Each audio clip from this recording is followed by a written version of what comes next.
Hey, everybody. Welcome to another awesome show. Really excited for our guest here, for you to hear from her today. Our guest is Kim Nartker. Kim has a very unique story. She's not only a private practice owner, she's also a PTA. And I say that with the sincerest compliments because so many times I hear physical therapy practice owners thinking that they need to have a DPT or 17 letters after their name. And Kim has just blasted through all those myths, and she is rocking it right now in her practice. And I really want to dig in and get behind exactly what she's doing and implementing that's helping her practice stretch physical therapy blow up right now. So welcome to the call, Kim. Thank you so much, Chad. I'm honored to be here. Awesome. Great. So can you walk us through, fill in the blanks for us a little bit, like when you open up private practice and exactly where you're at, how many clinics you have, what your staff looks like, et cetera? Okay. So I opened May of 2013, hoping to open as an out-of-network provider. Hired my first PT and was sort of pushed into, no, I don't have enough people and the PT telling me what I need to do. So I need to go and get into all of the insurances that I could just to fill up my schedule. Did that. The first year in private practice was pretty dim. I think we were by the end of the first year, 25 visits a week, which were not a whole lot. Had to let go of that therapist. We weren't on the same line. And then started the BPTM program. I believe it was last July of 15. Yeah. Wow. July of 15. I was just struggling. I couldn't get doctors to refer. I was getting people in and we were getting great results with the people we were getting in, but people were telling me, I didn't even know you were here. It was all word of mouth, but it was just very, very slow word of mouth. Okay. And what things, when you first opened up, did you try? Like, were you doing physician drops off, doctor lunches? Were you advertising in the local paper, on the radio? Like, what types of things were you doing to try to increase your patients coming in? To gain exposure, I joined every networking club in the area that I could join to just get the word out for me to build a trust with the community. And then I also, I knocked on all the doctors' doors that I knew. And yes, I spent a fortune on doctors' lunches and felt completely ignored. Had a hard time getting through the front desk or just anything. Yep. Great. So that did not work out well for you? Is that what I'm hearing? It was a total flop. Yeah. I have some good stories we could sit down and talk about, but we won't even bring them up here. We'll do another episode just on physician luncheon disasters. That's perfect. Okay. So you try that, and then what was like your breaking point of when you knew that you had to do something different? Probably right before July of 2015. Like what was it that you knew that you had to do something, or like, can you walk us through that thought process?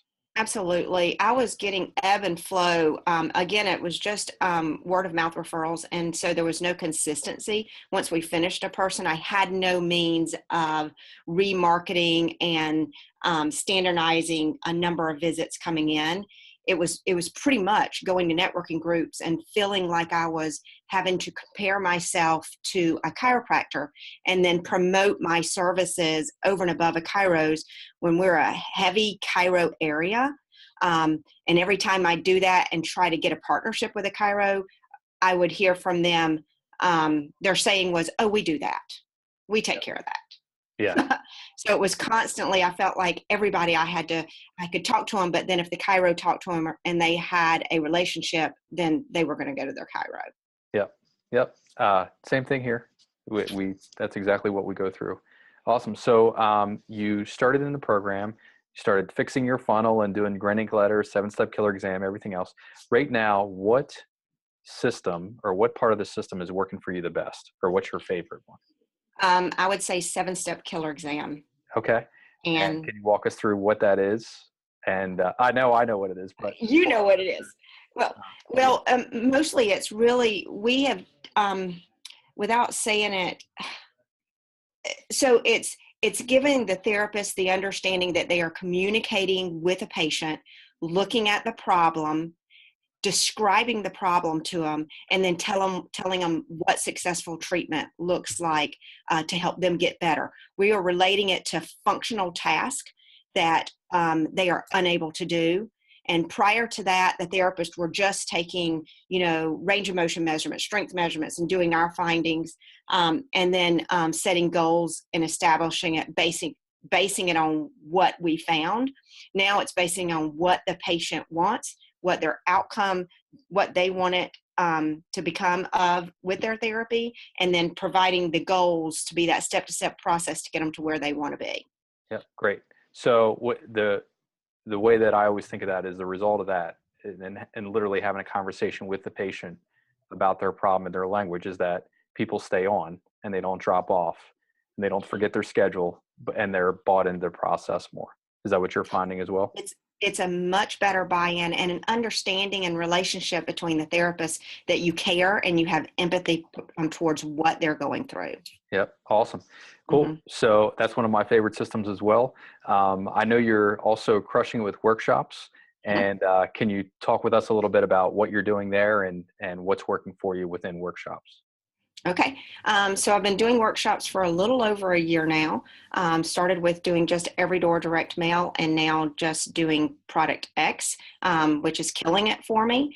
We're getting our registrants, I want to say 95% through Facebook. I'm not doing any advertising or anything like that. I am working on some partnering, but I haven't, that's not finalized yet.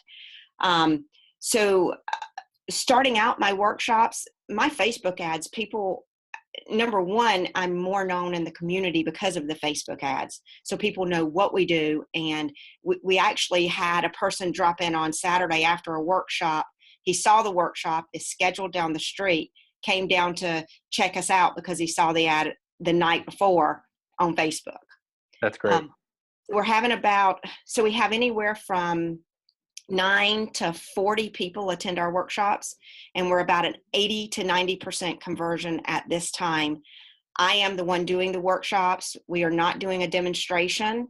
It's just for information purposes, and everybody that walks through the door, I've been told the information is just so valuable, and how appreciative they are to be able to have come and learned what they have learned. That's great. So you've taken the information, the system that we share, you applied it to your own situation, and you're still kicking butt with it. Yes, exactly. That's great. Awesome. So I know also you're a valuable part of the BPTM community. You were nominated by your peers as for Practice Owner of the Year, which is awesome. And I forget how many votes we had in there, but it's open to 600 plus owners, and I believe you were in the top 5, so that's awesome for you. And what's your favorite part of the BPTM community that we've created so far, Kim? By far, it has to be the camaraderie between the other private practice owners through the Facebook page. I have made so many close-knit friendships and relationships from the community that I know that at any time that if I have a struggle or I'm stressed or I can't figure something out, that somebody's just a phone call or just a post on Facebook away to help me through the situation, knowing that it's tried and true and not just something somebody's throwing at me to try. Awesome. Yeah, it's real world advice from in the trenches. And it's amazing to me that I'll even have things like, I'll still think this, like, oh, I'm the only one going through this right now, and then I'll ask about it, and we'll have like 20 people post like, here's how to solve this, and it's so relieving to know that we're not out there on our own. It definitely is. Awesome. So you had talked about, you were at the end of year 1, you were doing about 25 visits a week. Mm-hmm. Where are you at right now? Right now, we're about 120. We're down just because of the first of the year, Okay. but we were averaging around 140, 150. Okay. And right before we hopped on this call, you shared a win with me, which was you just had a workshop. And how many people do you have registered for your next workshop already?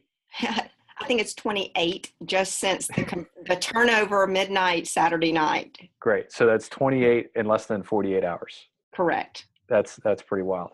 Mm-hmm. So really, really cool stuff. Awesome. Anything else you want to share with BPTM Nation here? Kim, and words of wisdom? I would say anybody that's considering joining the BPTM Nation, you have to do it. You don't know, we are not taught in school how to market ourselves. We don't know a direct line of what we need to do, and BPTM and Chad gives you the information, and then you can adapt it to whatever fits into your private practice, and they make you a superstar in your neighborhood. So people are reaching out to me. They know what we do, and when I opened my practice, they didn't. And without BPTM, I know I would not be where I am right now. And I'm looking forward to next year and beating some goals that I've set. Nice.